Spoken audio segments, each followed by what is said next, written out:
morning, everybody.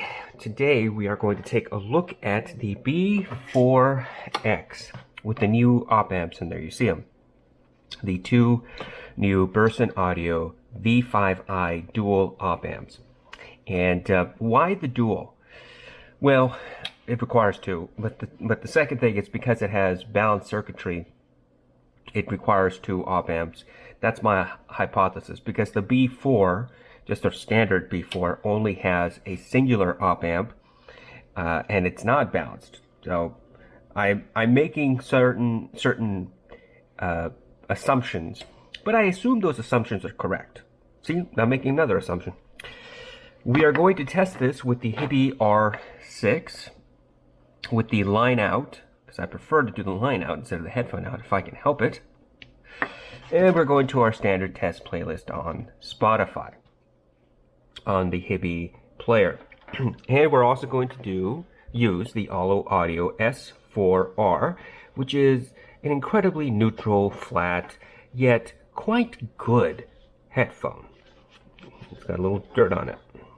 Okay, so let's start this thing. Is there anything that I can say up front that is different? I think so. As a part of the problem is remembering sound is not easy. In fact, remembering sound is a very difficult task and frankly an impossible task. What I would say, and let's talk while this warms up. I'm going to give it a minute or two to let the tubes warm up. What I would say up front, from my recollection, is that the change of the op amp provides a cleaner presentation to the sound. And without the changed op amp, what I remember hearing was a lot more distortion. And with the op amp change, there's less distortion. And I'm not talking about 2B distortion. I'm just talking about a crackly, noisy distortion. Like there's a lot of interference in the line, compared to a tube distortion, which adds a little bit of warmth. You can hear pop and sizzle in the tube. That's not the type of distortion I'm referring to with the op amp change. The op amps that came with the unit, let me see if I can even read it. I mean, it's 5 o'clock in the morning, so I don't know if I can read. It is a, boy, that is small lettering. I think this is Texas Instruments. Gosh. But this is, oh my God, I'm going cross-eyed trying to just read this thing. It is a Texas Instruments. Oh, wow. I can't read it. I am sorry. I really can't read this. Texas Instruments something or another. Oh, I'm sure somebody online has a magnifying glass and took a look at it. Okay, I think these have had sufficient time to warm up. So let's start. And let's go to our test playlist. And let's start with mountains. The volume for the Hibi R6, I'm going to keep that at about 50%. And I'm going to increase the volume on the B4.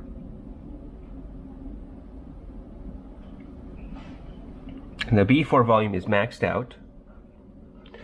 And so now I can control volume just through the player.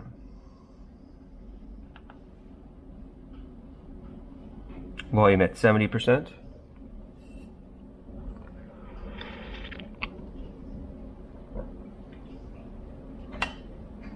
It's a fairly clean presentation.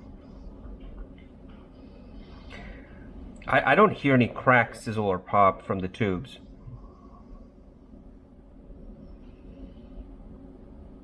The bass has, good presence. Now, the Aeolus is, like I said, a very flat, neutral headphone. So the question is there a lingering bass response with the tube amplifier? Now, this is a very small tube amplifier, obviously. How much could it possibly impact? It'll have a slight impact to it. Is it noticeable? I think it's more placebo than noticeable. I mean, when you're talking about just finite changes.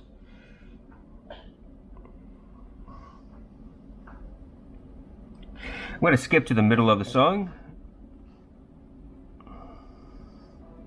And the entire crescendo All the instruments are in.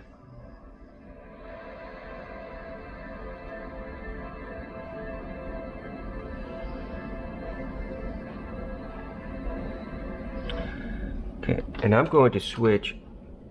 Come on. I'm going to switch to the headphone, and I'm going to decrease the volume because it's going to be super loud. Here we go.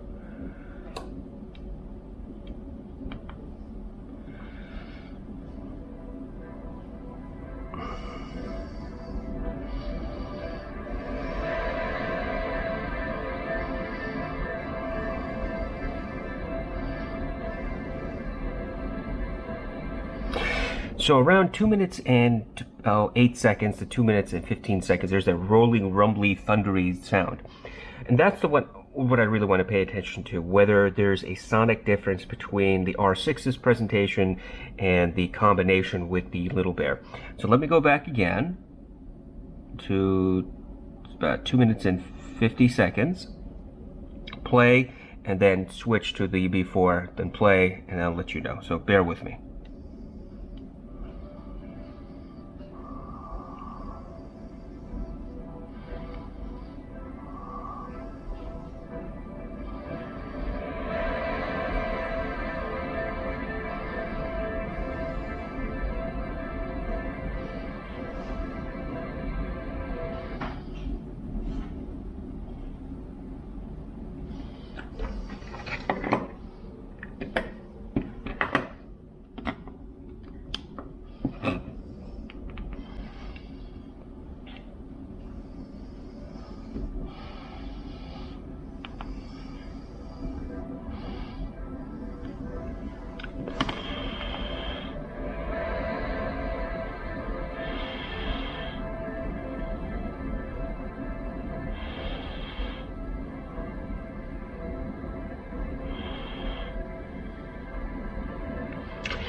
Yeah, I think there's a slight difference, and see, here's the thing.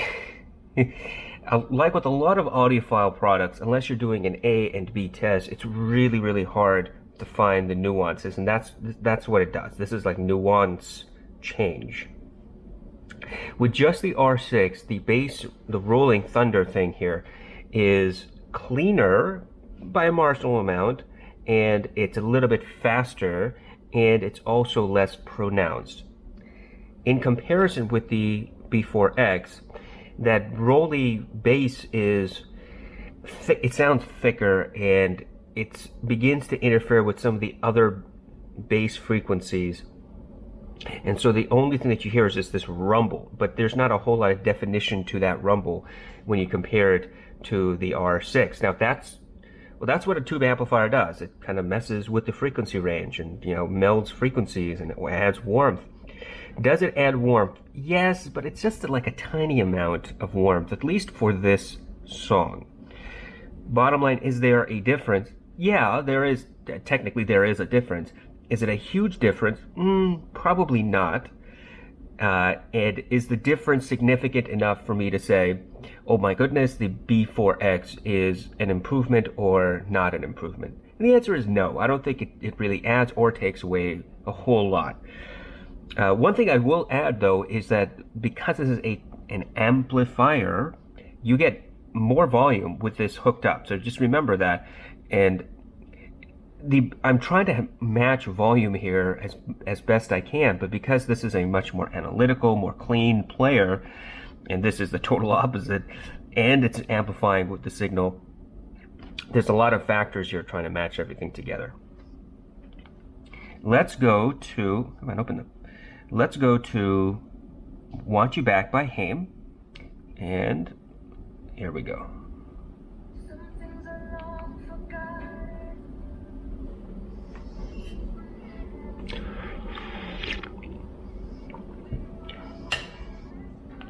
Volume is at 50%.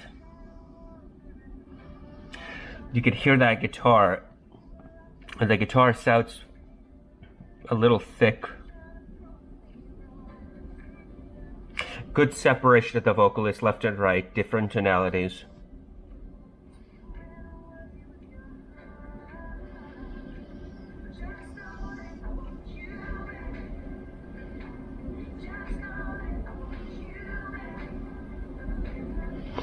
It's a kind of a warm presentation.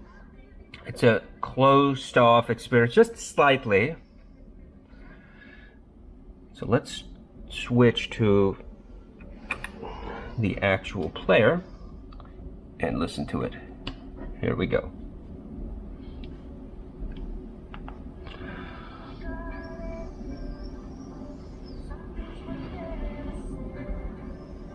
Yeah, there's a little bit more width to the song with the player alone. There's an echo that lasts, and it seems to reverberate further out on the R6.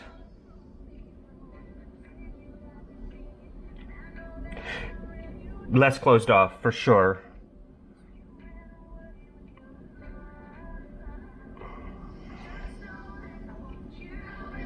The left and right backup singers, same amount of detail.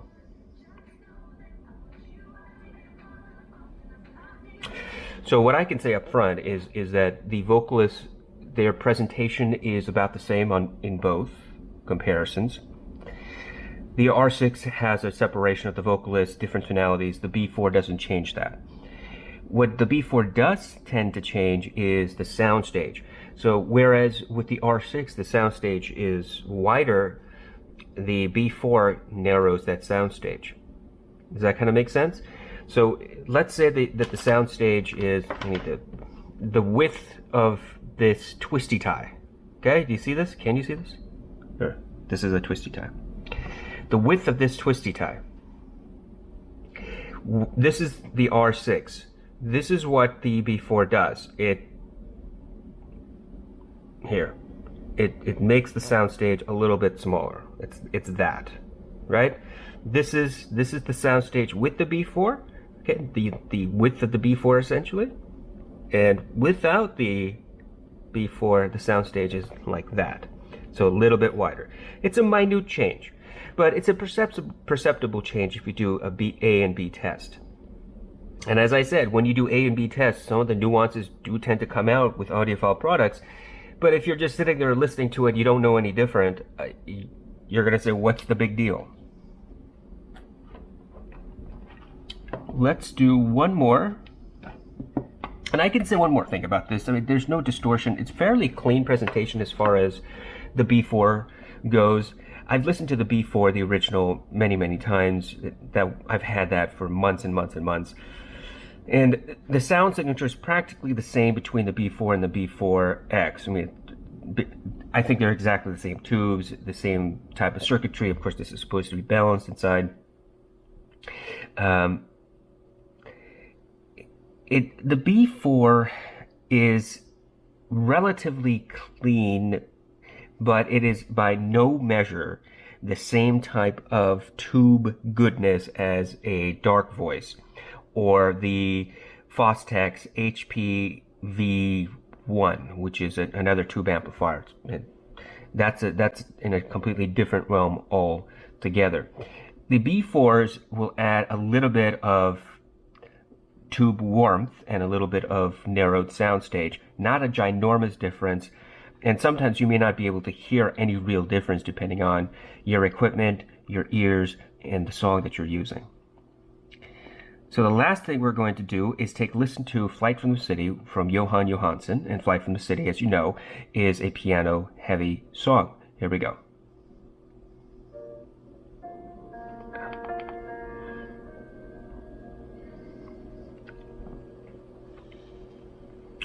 It sounds like my head is on the piano and I'm listening to the pianist play.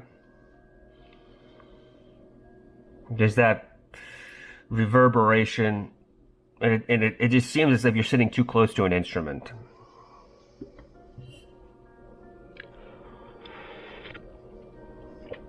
Now, some people will like that sound signature, and that's fine.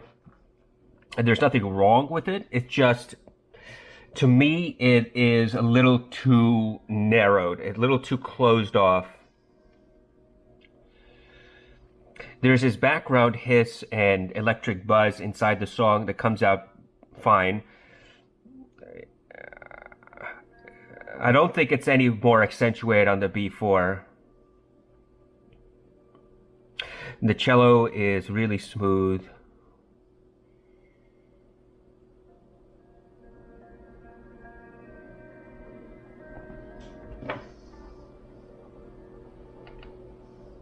Okay. So open up, thank you. You know, as much as I like the R6, there are a couple of things here with the UI that really begin to irritate me after a while. Like the fact that I can't... Alright, let's do this. And here we go again. Yeah, much wider presentation. It's much more noticeable on this song, where that extra width makes me feel as if I'm several steps away from the piano instead of standing right next to it or having my ears right on top of it. And the dissipation of the piano frequency is smoother, more natural, less pronounced.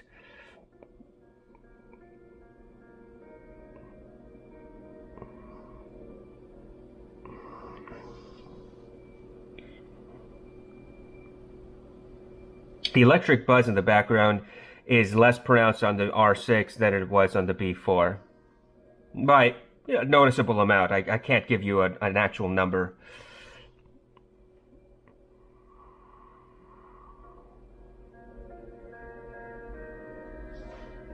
The cello is smooth and it's also less pronounced on the R6. So it doesn't have like a boost of any sort.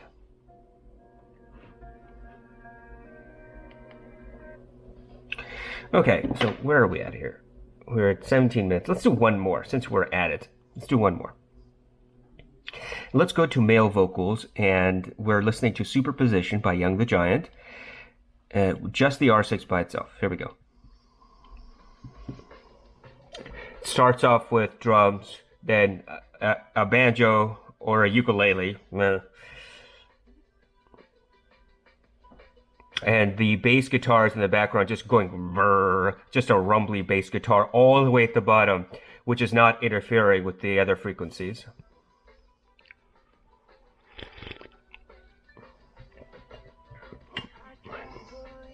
Here's the male vocalist.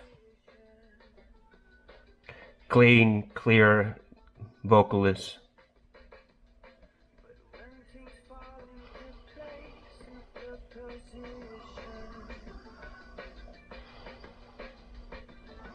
Okay, let's stop and what just happened? Can I go back to my song? Thank you. Oh, R6, why must you fight me? Ah, that hurts.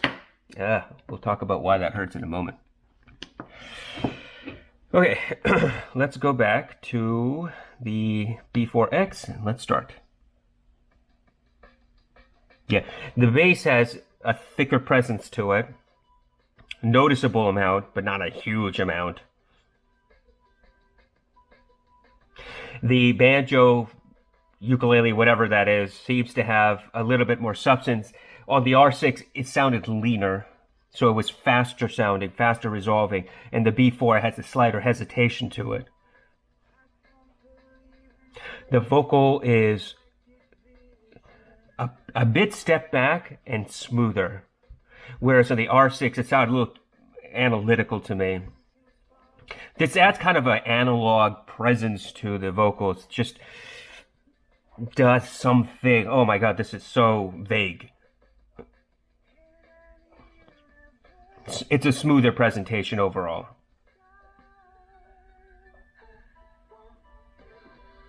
Very smooth. Okay, so here we go. Couple of points. I really like the B4 and the B4X. I think they're really good entry-level portable tube amplifiers. You can go down the portable tube amplifier road and immediately get lost in the audiophile nonsense claims. There's a subscriber who has been commenting with me back and forth, who tends to have the similar perspective about audiophile claims as I do. And he was talking about some of the claims on Burson's website about the op amp that we're using, the V5i. and he pointed out, he quoted Burson's statement about how, you know, the frequency range and, you know, you can feel it. His impression is, well, that's BS, and I tend to agree with his impression. But when you go down the audiophile road, there are branches everywhere that make all sorts of weird and wonderful claims that if you are not well versed in the terminology and you are unaware of what is and is not physically possible, then you will unfortunately from time to time find yourself buying into those claims. And what I can say about the B4 and the B4X is that they don't really make any claims other than this is a tube amplifier. And I agree with that. This is a tube amplifier. It adds a little bit of distortion. I have yet to find anything from Knob Sound, which is, I think, the proprietary company that makes Little Bear products. I have yet to find any marketing from them that says this adds tremendous amount of distortion, that this turns it into an analog sounding system, that this is equal to the desktop version of tube amplifier. I don't hear anything like that, at least not from the company. There might be audiophiles out there that make certain claims about the B4, and yet I haven't really found them. I haven't looked really hard, but I haven't found the little bit of research that I did of anybody really making that claim. And it would be a ridiculous claim to make. What the B4 and the B4X do is add a tiny bit of distortion. And on certain songs, that distortion is just enough to be more soothing, to be more rounded, to be more analog. Now, what does analog even mean? Well, here's the thing. If you've never heard a turntable, if you've never heard a record, if you've never sat and listened to a record player on passive or powered speakers, you may not know what analog really sounds like, right? Analog is just non-digital source is basically what I mean, where there are imperfections and then the circuitry really just drives the sound signature. It's not bit perfect.